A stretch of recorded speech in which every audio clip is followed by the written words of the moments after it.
क्या आपको पता है कि पृथ्वी के अलावा भी सौरमंडल में एक ऐसी जगह है जहां पर भरपूर मात्रा में पानी मौजूद है।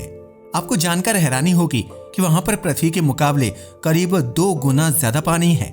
इसी साल नासा उस पानी को कंफर्म करने के लिए एक मिशन भी लॉन्च करने वाला है। इसके अलावा क्या आपको पता है कि मंगल ग्रह के पास भी अपने 2 चांद हैं और उन्हें स्टडी करने के लिए जापान एक स्पेस मिशन को लॉन्च करने वाला है। 2023 का साल स्पेस इंडस्ट्री के लिए बहुत ही खास था, लेकिन 2024 उससे भी ज्यादा खास होने वाला है। इस साल कई सारे इंटरेस्टिंग स्पेस मिशंस लॉन्च होने वाले हैं जो ऐसी चीजों को स्टडी करेंगे जिनके बारे में हमें बहुत ही कम जानकारी है। आज के इस वीडियो में हम आपको उन्हीं में से 5 सबसे खास मिशंस के बारे में बताने वाले हैं। तो बिना समय गवाए आइए शुरू करते हैं। यूरोपा क्लिपर 2024 में नासा यूरोपा को स्टडी करने के लिए एक स्पेसक्राफ्ट को लॉन्च कर सकता है। उस स्पेसक्राफ्ट का नाम होगा the Europa clipper. Europa Brihaspati के सबसे बड़े चांदों में से एक है और वैज्ञानिकों के मुताबिक इस पर जीवन मौजूद होने के बहुत हाई चांस हैं। डिस्कवरी यूरोपा की डिस्कवरी 1610 में गैलीलियो द्वारा की गई थी। वह अपनी खुद के बनाए हुए टेलीस्कोप से अंतरिक्ष के ऑब्जेक्ट्स पर स्टडी कर रहे थे और तभी उन्होंने जुपिटर के 4 फेमस मून्स को ऑब्जर्व किया था। गैनीमेड, आयो, कैलिस्टो और यूरोपा नाम की यह 4 चांद बहुत ही इंपॉर्टेंट माने जाते हैं। गैनीमेड इन सभी में सबसे बड़ा होने के साथ साथ सौरमंडल का भी सबसे बड़ा चांद है। आपको जानकर हैरानी होगी कि इसका साइज मरकरी ग्रह से भी ज्यादा है। फिजिकल फीचर्स यूरोपा का डायमीटर 3130 किलोमीटर है, जो पृथ्वी के चांद से बस थोड़ा सा ही कम है। यह बृहस्पति ग्रह को करीब 6,71,000 किलोमीटर की दूरी से चक्कर लगाता है, जो पृथ्वी और चांद की दूरी से करीब 1.5 गुना ज्यादा है। इस चांद का कोर आयरन और निकल से बना हुआ है, वहीं इसकी ऊपरी सतह वाटर आइस से कवर्ड है। आपको जानकर हैरानी होगी कि इस चांद के वायुमंडल में ऑक्सीजन गैस की मात्रा सबसे ज्यादा है। ओशन वैज्ञानिकों के मुताबिक यूरोपा की बर्फीली सतह के नीचे एक ओशन मौजूद है जो लिक्विड वाटर से बना हुआ है। ऐसा अंदाजा लगाया जाता है कि इन समुद्रों में मौजूद पानी पृथ्वी पर मौजूद पानी के मुकाबले 2 गुना ज्यादा है। हैरानी की बात तो ये है कि बिल्कुल पृथ्वी की तरह यूरोपा के समुद्रों में भी खारा पानी प्रेजेंट है। यूरोपा भले ही सूर्य से बहुत दूर मौजूद हो, लेकिन इसके समुद्रों का तापमान बहुत नॉर्मल रहता है। यही कारण है कि वैज्ञानिक इस पर स्टडी करने के लिए इतने बेचैन हैं। मिशन यूरोपा क्लिपर मिशन के जरिए इस चांद पर एक स्पेसक्राफ्ट को भेजा जाएगा। यह स्पेसक्राफ्ट इस चांद के करीब 50 चक्कर लगाएगा ताकि इसके सरफेस और सरफेस के नीचे मौजूद ओशन से जुड़े डेटा को कलेक्ट किया जा सके। सिर्फ इतना ही नहीं, यह यूरोपा के अंदर से निकलने वाले गीजर्स पर भी स्टडी करेगा, जो ओशन को समझने के लिए एक इम्पोर्टेंट स्टेप होगा। फंक्शनिंग ऑफ गीजर्स बृहस्पति हमारे सौरमंडल का सबसे बड़ा ग्रह है और इसका ताकतवर गुरुत्वाकर्षण बल यूरोपा के समुद्रों को बाहर की ओर खींचता है। अब क्योंकि उस समुद्र के ऊपर बर्फ की एक मोटी परत चढ़ी हुई है, इसलिए वह पानी छोटे छोटे क्रैक्स के जरिए बाहर निकलता है। कम एरिया होने की वजह से उस पानी का प्रेशर बहुत हाई हो जाता है और वह गीजर के रूप में दिखाई देता है। इन गीजर्स को सबसे पहले 2005 में डिस्कवर किया गया था। आपको जानकर हैरानी होगी कि यह सबसे पहले बृहस्पति नहीं बल्कि शनि ग्रह के चांद एनसेलेडस पर देखे गए थे। इन्हें समझने के लिए आप घर पर एक छोटा सा एक्सपेरिमेंट भी कर सकते हैं। अगर आप एक पानी के पाइप को बीच से दबाने की कोशिश करेंगे तो आपको दिखाई देगा कि बाहर निकलने वाले पानी का प्रेशर अचानक से बढ़ जाएगा। ऐसा इसलिए होगा क्योंकि अब पानी को बाहर निकलने के लिए कम एरिया मिल रहा होगा, जिससे उसकी स्पीड और प्रेशर बढ़ जाएगा। इस चीज को आप में से कई लोगों ने बचपन में भी ट्राई किया होगा। फिलहाल की जानकारी के मुताबिक इस मिशन को 10 अक्टूबर 2024 की तारीख को लॉन्च किया जाएगा। यूरोपा क्लिपर को अंतरिक्ष में भेजने के लिए स्पेसएक्स के फाल्कन हेवी रॉकेट का इस्तेमाल होगा। ऐसा माना जाता है कि अगर यह मिशन सही समय पर लॉन्च हुआ तो इससे जुपिटर सिस्टम तक पहुंचने में 2030 तक का समय लग जाएगा।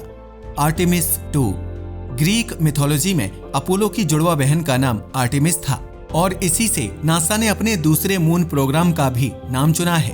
1969 में इंसानों ने पहली बार चांद पर कदम रखा था और यह सब कुछ अपोलो 11 मिशन के अंतर्गत हुआ था। इसके करीब 3 साल बाद यानी 1972 में नासा ने आखिरी इंसान को चांद पर भेजा था।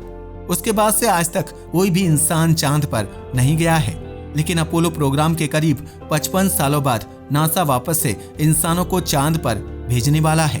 आर्टेमिस नासा का दूसरा मून प्रोग्राम है जिसके कुछ टेस्ट मिशंस को 2023 में किया गया था।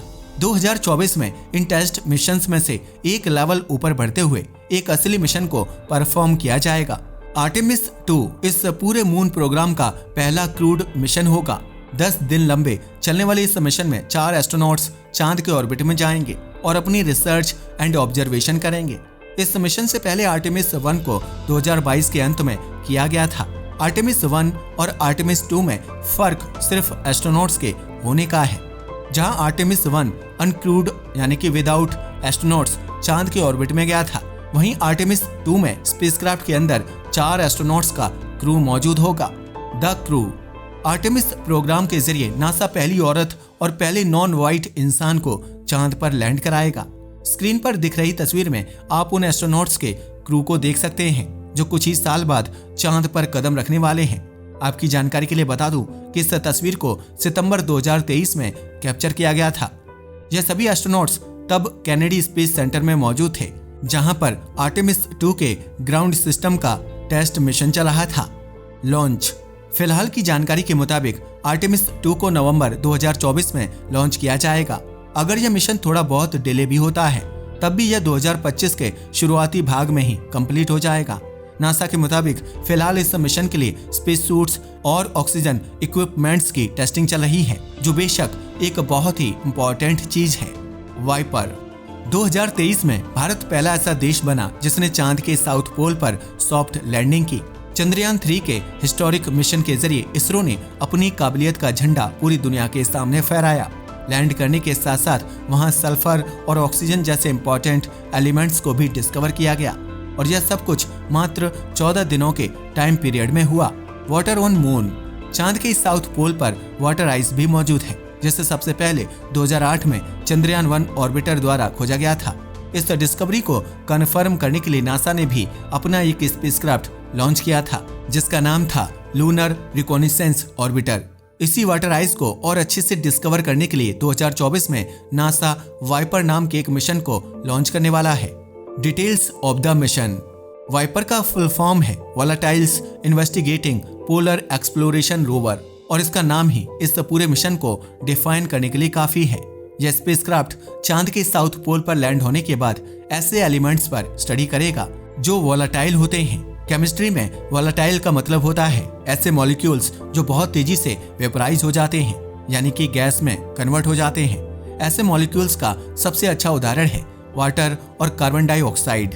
The extreme temperatures on moon पृथ्वी की तरह चांद के पास कोई भी वायुमंडल नहीं है। वायुमंडल न होने की वजह से चांद की टेम्परेचर साइकिल पूरी तरह से सूर्य पर ही निर्भर रहती है। चांद पर होने वाले दिन एक्सट्रीमली गर्म होते हैं, वहीं चांद की रातें इतनी ठंडी होती हैं कि वह किसी भी चीज की कुल्फी जमा दे। चांद पर होने वाले दिनों का एवरेज टेम्परेचर करीब 107 डिग्री सेल्सियस होता है, वहीं नाइट्स में यह तापमान -240 डिग्री सेल्सियस तक गिर जाता है।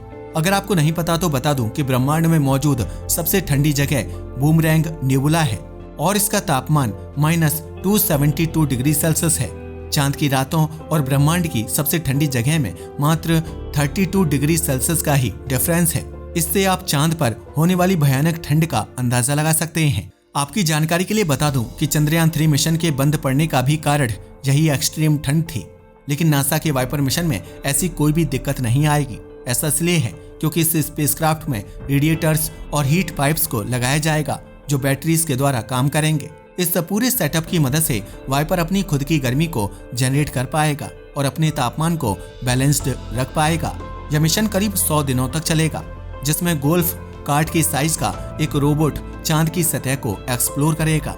यूजेस एंड लॉन्च वैज्ञानिक इस मिशन के जरिए चांद पर मौजूद पानी को स्टडी करना चाहते हैं। उनके मुताबिक इस पानी को भविष्य में रॉकेट फ्यूल के रूप में इस्तेमाल किया जा सकता है।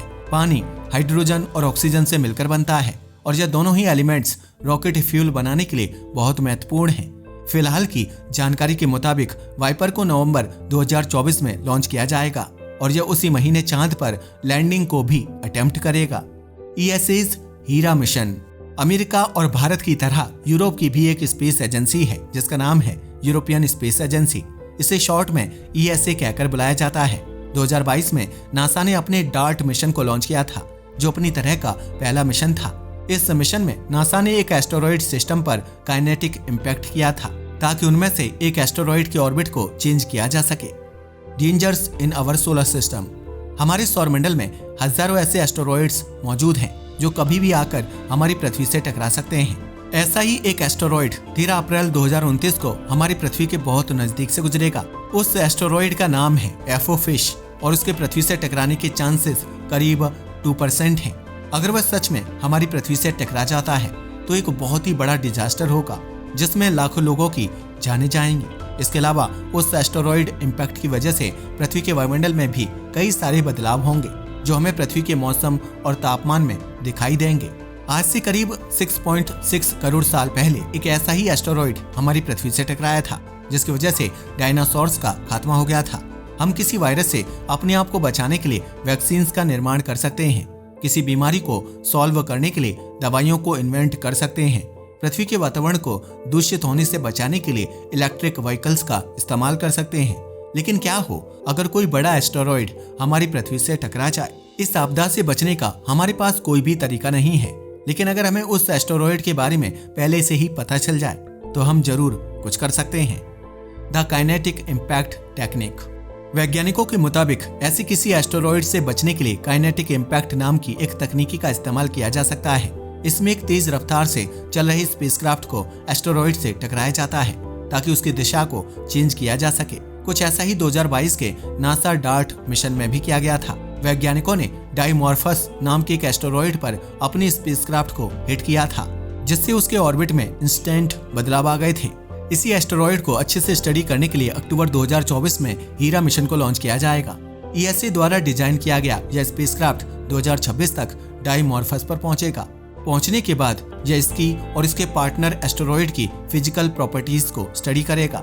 नासा भी ऐसे ही एक मिशन को लॉन्च कर चुका है, जिसके टेस्ट रिजल्ट्स पिछले ही साल पृथ्वी पर पहुंचे थे। ओसिरिस रेक्स नाम का वह मिशन अभी भी कंटिन्यू है और अपने दूसरे फेज में वह एफोफिश एस्टेरॉयड पर जाकर उसकी स्टडी करेगा। जाक्सास मार्शियन मून एक्सप्लोरेशन मिशन। पृथ्वी के चांद पर ऑलमोस्ट हर तरह के स्पेसक्राफ्ट्स को भेजा जा चुका है, फिर चाहे वह ऑर्बिटर हो या फिर लैंडर। लेकिन मंगल के चांद अभी भी पूरी तरह से वीरान हैं और उन पर किसी भी तरह के स्पेसक्राफ्ट को नहीं भेजा गया है। इसी कमी को पूरा करने के लिए 2024 में जापान की स्पेस एजेंसी एक ऐसे मिशन को लॉन्च करने वाली है जो मंगल ग्रह के मून्स पर स्टडी करेगा। Martian moons. अगर आपको नहीं पता तो बता दूं कि मंगल ग्रह के पास 2 चांद हैं, जिनके नाम हैं फोबोस और डीमोस। अपनी डिस्कवरी के बाद से ही यह दोनों चांद साइंटिफिक डिबेट का एक हिस्सा रहे हैं, जहां एक तरफ कुछ वैज्ञानिक यह मानते हैं कि इनकी फॉर्मेशन मंगल के ही ऑर्बिट में हुई थी, वहीं दूसरी तरफ ऐसा माना जाता है कि यह असल में मंगल की ग्रेविटी द्वारा कैप्चर किए गए थे। मंगल और बृहस्पति ग्रह के बीच में एक एस्टेरॉयड बेल्ट मौजूद है, जहां पर सैकड़ों पत्थर मौजूद हैं। कुछ थ्योरीज के मुताबिक इनमें से ही कोई पत्थर मंगल के नजदीक आने की वजह से उसके गुरुत्वाकर्षण चुंगल में फंस गया होगा। आज में वही पत्थर इसके चांद के रूप में दिखाई देता है। इसी थ्योरी को कन्फर्म करने के लिए वैज्ञानिक मार्शियन मून्स को गहराई से स्टडी करना चाहते हैं। सितंबर 2024 में JAXA Japanese aerospace exploration agency Martian moon exploration यानी कि MMX नाम के एक मिशन को लॉन्च करने वाली है। यह स्पेसक्राफ्ट मंगल के मून्स को करीब 3 साल तक स्टडी करेगा और अंत में फोबोस पर लैंड हो जाएगा। लैंड होने के बाद यह फोबोस की सतह के सैंपल्स को कलेक्ट करेगा और वापस पृथ्वी के लिए रवाना हो जाएगा। इसके द्वारा लाए गए सैंपल्स को स्टडी करके वैज्ञानिक यह पता लगा पाएंगे कि फोबोस मंगल ग्रह के ऑर्बिट में फॉर्म हुआ था या फिर यह कोई नॉर्मल एस्टेरॉयड था जिसे मंगल की ग्रेविटी ने कैप्चर कर लिया था। यह एक बहुत ही इंटरेस्टिंग मिशन होने वाला है, जिसका इंतजार दुनिया भर की स्पेस एजेंसीज को है। तो ये थे कुछ बहुत ही इंपॉर्टेंट और इंटरेस्टिंग मिशंस जिन्हें 2024 में लॉन्च किया जाना है। क्या आप जानते हैं कि रूस की स्पेस एजेंसी का नाम क्या है? हमें नीचे कमेंट करके जरूर बताइएगा। आज के वीडियो के लिए बस इतना ही। वीडियो पसंद आया हो तो इसे लाइक और शेयर करें। धन्यवाद।